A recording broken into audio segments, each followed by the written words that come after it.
At INTM, our mission is to give an open forum to non-biological parents to share their success stories.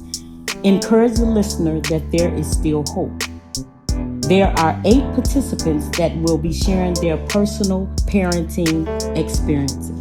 We come to invite you to trust God and to encourage you to lose the illusion that you may have previously developed from others that have experienced a negative run.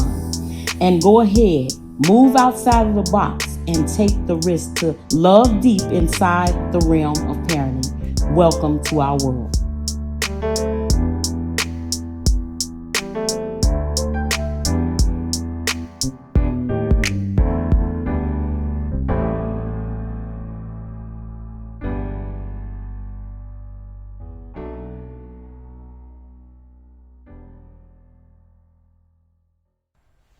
Hi, my name is Lene Leslie.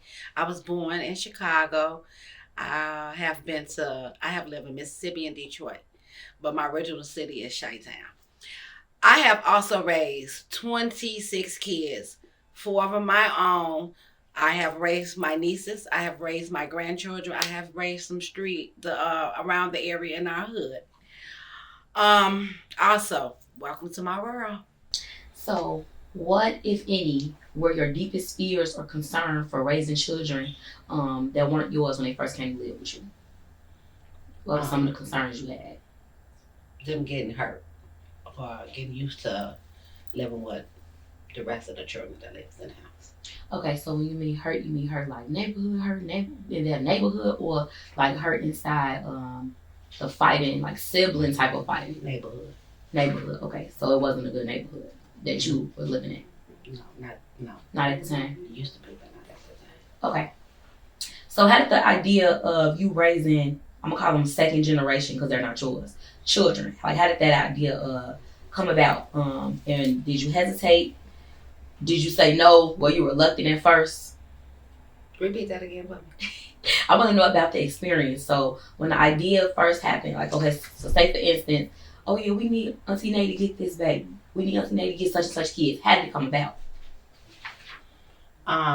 Majority of the time they come to me and tell me what's going on with their life.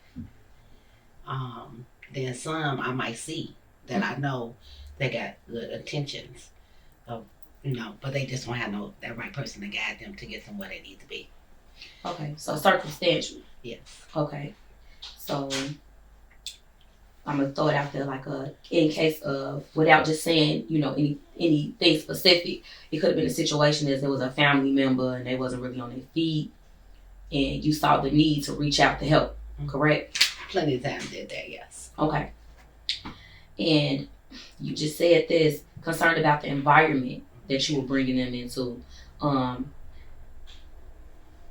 environments have changed over the years, so worse. It got worse. Yes.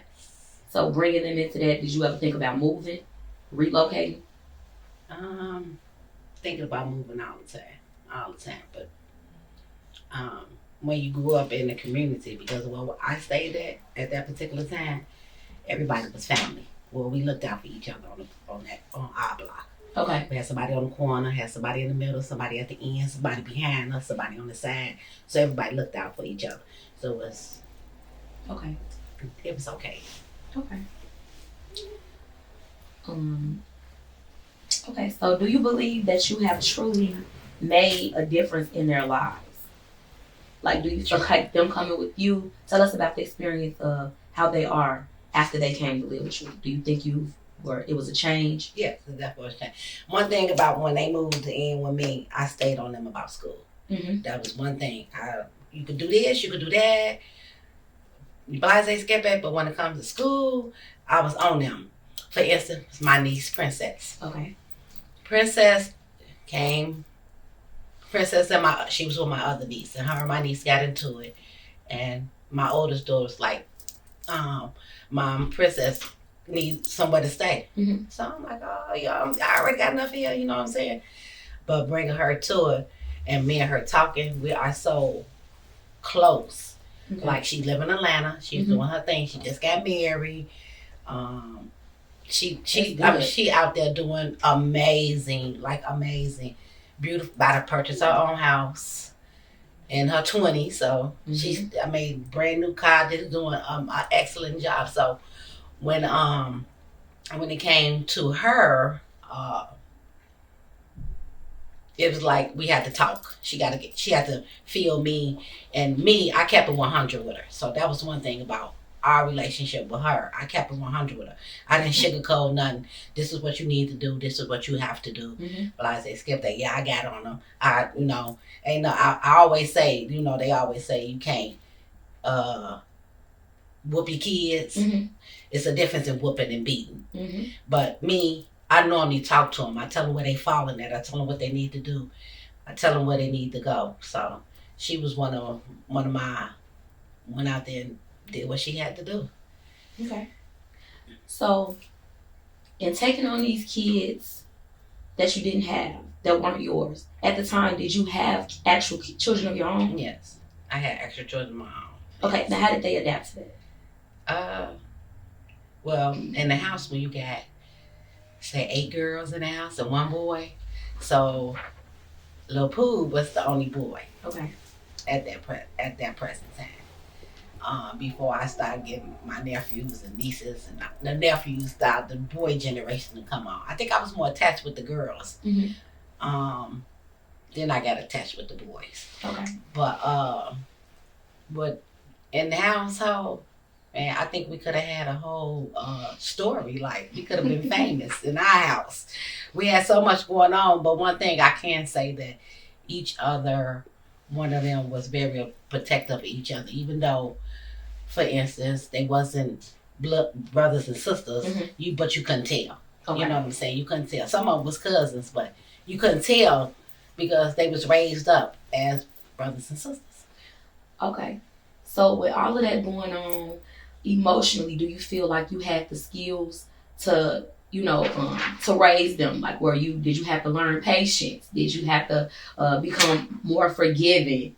Did you have to maybe start listening more? Like, did you feel like you possessed the skills that you needed to do that? Yeah. I had to grow into it, basically. Okay. I had to grow into it because one time Nikima's told me that I did more for Nicole than I did for her. And this was when she got older. Okay. And I never knew this. But she didn't carry this with her. She carried this with her. And I always said, this was the thing. I knew which one was weak, which one was strong, which one can handle what, which one was capable of doing this, which one was the go-getter. See, okay, so you was really tapped in because mothers know. Right. And for them not to be your kids, you was in tune. I know. Okay. And one time she had told me that you always was very, and Jaleesa said it too. And I never paid attention till I got older. Older when we had a conversation because they always came to me to talk. But she had told me that I did more for Nicole than them. And I said to them, and they didn't understand why. And I said to Nikema, I said, well, Ari was saying you and Jaleesa was more stronger than her. Y'all man was totally different than her. So I had to give her a little more loving, her a little more caring, because I knew y'all can handle certain things. But then she finally realized what I was saying. And I said, as of today, I'm still doing a little more than Nicole is the oldest. Doing a little more for her than I do for them. But I tell them, y'all was more of a hustler. Y'all was more of, y'all finna go get it. Y'all was more of this.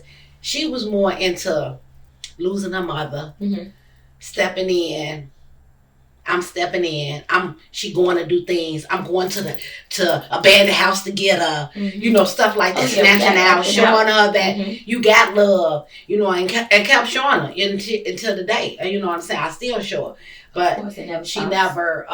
Nikki and Jaleesa was like, you for her kids and this, and I was trying to explain to them the reason why I'm more tighter on them because some of them been through more trauma than y'all did. Mm-hmm. Some of them not as strong-minded as y'all are. Mm-hmm. So yeah, I was pushing more love to her, but I had to explain to them. I never showed no difference in them, because when we went to the store, and I had to go into the store on 63rd, back then it was 63rd Austin, Mm-hmm. I'm bad. Can I get 10 pair of Jordans? I was like, I made sure everybody had something. I just didn't do, well, she gonna get some shoes, y'all ain't.